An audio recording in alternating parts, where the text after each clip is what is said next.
को देखकर गत्सब डॉक्टर से पूछता है इस हालत में ये कितने दिन जिंदा रहेगी। डॉक्टर कहता है कि ये प्रीमेच्योर बच्ची है, लेकिन इसकी जान को कोई खतरा नहीं है। नर्स ये भी कहती है कि इसके बाल जल्दी झड़ जाएंगे, लेकिन गत्सब एकदम मायूस होकर कहता है ये इंसान नहीं किसी मॉन्स्टर की बच्ची लगती है, मुझे ये बच्ची नहीं चाहिए, आप इसे कहीं और लेके चले जाइए। तभी नर्स मिसेस बर्गरसन कुछ दिनों के लिए बच्ची की देखभाल करने को तैयार हो जाती है और गत्सब भी मान जाता है। अब रूथ के फ्यूनरल में सभी गत्सब से पूछते हैं कि तुम अपनी बच्ची कब दिखा रहे हो और तुम अपनी बच्ची का नाम क्या रखने वाले हो, लेकिन गत्सब नाम रखने के मूड में बिल्कुल नहीं होता। तभी किसी के सुझाव पर वो बच्ची का नाम इवा रख लेता है। फ्यूनरल में तो लोग तरह तरह की बातें करते हैं कि बच्ची में लगता है कोई खोट है, तभी वो उसको छुपा कर रख रहा है। घर पर मिसेस बर्गरसन इवा का बहुत अच्छे से ख्याल रखती है और अब बच्ची का जरा क्लोजअप में दिखाते हैं तो पता चलता है कि गत्सब इतना परेशान क्यों है। बच्ची के शरीर में इतने ज्यादा बाल हैं कि वो इंसान नहीं लगती। गत्सब डॉक्टर से पूछता है कि इवा के शरीर के बाल कब जाएंगे, लेकिन डॉक्टर्स के पास इसका कोई जवाब नहीं होता। फिर वो इवा के लिए एक full time care taker arrange करते हैं जिसका नाम हना है। वो सिर्फ 17 साल की है और एक आदमी उसको धोखा देकर भाग गया है, इस वजह से उसके पेरेंट्स ने भी उसको घर से निकाल दिया। अब इस सिचुएशन में उसे इवा को संभालने का काम दिया जाता है और गत्सब के घर में उसको एक कमरा भी दिया जाता है। तब मिस बर्गरसन इवा को लेके आती है और उसको देखते ही हना एकदम कंफ्यूज हो जाती है। मिस बर्गरसन कहती है कि ये बच्ची जैसी भी है तुम्हें इसका अच्छे से ख्याल रखना है, ये कहकर वो चली जाती है। कुछ देर बाद एक आदमी आकर पूछता है कि स्टेशन मास्टर गत्सब कहाँ पर है। हना बताती है कि वो लाइन इंस्पेक्शन करने गए हैं। तभी बच्ची को देखकर वो आदमी भी चौंक जाता है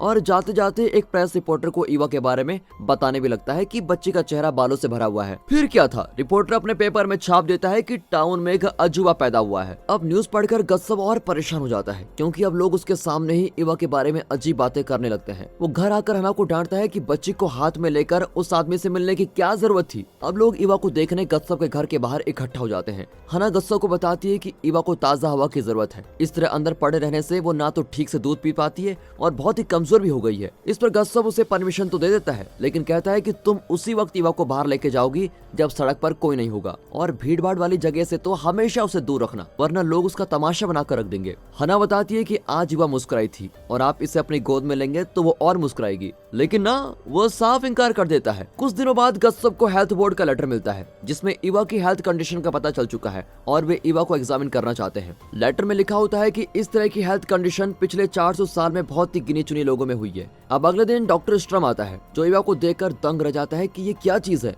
गत्सब पूछता है कि इस कंडीशन का कोई इलाज बताइए सर, पर डॉक्टर स्ट्रम कहता है कि इसका कोई इलाज नहीं है और ये पूरी जिंदगी ऐसी रहेगी। फिर इवा की एक फोटो ली जाती है। इस तरह समय बीतता है और 1919 में इवा 7 साल की हो गई होती है, लेकिन अब भी वो घर में बंद है और बाहर मजे से खेलते हुए बच्चों को देख रही होती है। वो अपनी माँ का फोन देखती है और सोचती है मैं अपनी माँ से कितनी अलग दिखती हूँ। फिर वो बाहर एक एयरशिप को देखती है, लेकिन गत्सब उसे बाहर झांकते हुए देखता है और पनिशमेंट के तौर पर उसे अलमारी के अंदर बंद कर देता है। अब अगले सीन में हना और इवा बातें करते हुए क्रिसमस ट्री को डेकोरेट कर रहे होते हैं, लेकिन गत्सब आकर दोनों को चुप करा देता है। फिर गत्सब अपनी पत्नी की कब्र पर जाता है और यहाँ इवा अकेली होती है और अपनी माँ के बारे में बहुत सोच रही होती है। रात को डिनर करते वक्त इवा अपने पिता से कहती है मैं क्रिसमस ट्री पार्टी में जाना चाहती हूँ, लेकिन गत्सब साफ मना कर देता है। जब हना वापस आती है तो वो गत्सब को कन्विंस कर लेती है कि उन्हें इवा को पार्टी में ले जाना चाहिए। फिर दोनों इवा के लिए कुछ शूज, सिल्वर बकल्स और कपड़े लेने जाते हैं। फिर इवा के लिए एक खूबसूरत रेड ड्रेस बनवाई जाती है जिसमें इवा बहुत ही क्यूट लगती है। हना कहती है तुम तो बिल्कुल प्रिंसेस लग रही हो और तब पहली बार इवा स्माइल करती है। तीनों मिलकर पार्टी में जाते हैं। इवा को पहली बार देखकर सभी हैरान होते हैं, लेकिन सब कुछ ठीक चल रहा होता है। सभी बच्चे उससे फ्रेंडली तरीके से बात करते हैं। फिर एक मैजिक शो होता है और इवा दूसरे बच्चों के बीच जाकर बैठ जाती है। तभी मैजिशियन उसके पास आता है और उसका मजाक उड़ाने लग जाता है, लेकिन इवा भी कम नहीं, वो उसकी पोल खोल देती है और कहती है ये जादूगर नहीं, फ्रॉड है, ये बैग के अंदर से अंडे नहीं बल्कि पत्थर निकाल रहा है। ये कहकर वो मैजिशियन पर उसी का पत्थर फेंक देती है। इसके बाद गत्सब इवा और हना को लेकर घर लौट आता है। अब इवा फिर से घर में बंद पड़ी है और एकदम चिढ़ जाती है और चीजें तोड़ने लगती है और फिर हमेशा की तरह गत्सब उसे अलमारी में बंद कर देता है। तभी इवा को अलमारी के अंदर मैथ्स के कुछ इक्वेशन नजर आते हैं। अगले दिन गत्सब कुछ खूबसूरत स्केचेस बना रहा होता है और इवा उसको अपना एक पोर्ट्रेट बनाने को कहती है, लेकिन वो कहता है मेरे पास टाइम नहीं है। तभी इवा खिड़की से एक आदमी को देखती है जो ट्रेन स्टेशन में काम कर रहा होता है। इसका नाम स्पार्की है। एक दिन तो इवा हिम्मत करके स्पार्की से बात कर ही लेती है और उसको एक ट्रेन की पिक्चर देती है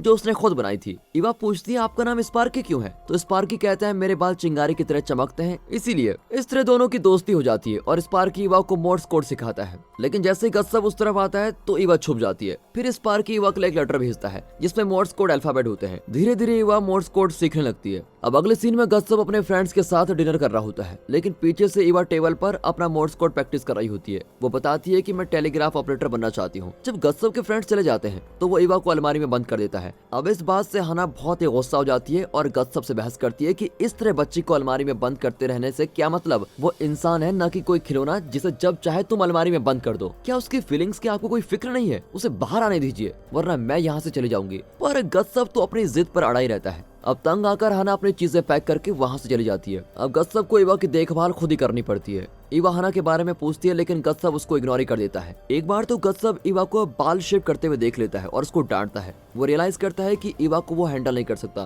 फिर कोई और रास्ता न पाकर वो हाना को दोबारा वापस बुलाता है और प्रॉमिस करता है कि तुम यहाँ पर रहो और तुम जो कहोगी मैं वैसा ही करूंगा। मैं ईवा को बाहर जाने के लिए भी हाँ कर दूंगा। इसके बाद ईवा टेलीग्राफ ऑपरेटर बनने की ट्रेनिंग लेती है और स्पार्की ईवा को टेलीग्राफ के जरिए मैसेजेस भेजता है और बाहर से उसे सैल्यूट भी करता है। उनकी अच्छी बॉन्डिंग हो चुकी होती है। ईवा उसे मैसेज करके पूछती है मेरे पिता मुझे स्कूल नहीं भेज रहे हैं, क्या ये लीगल है? लेकिन गत्सब वो मैसेज देख लेता है और हाना भी कहती है कि आप ईवा को स्कूल जाने दीजिए।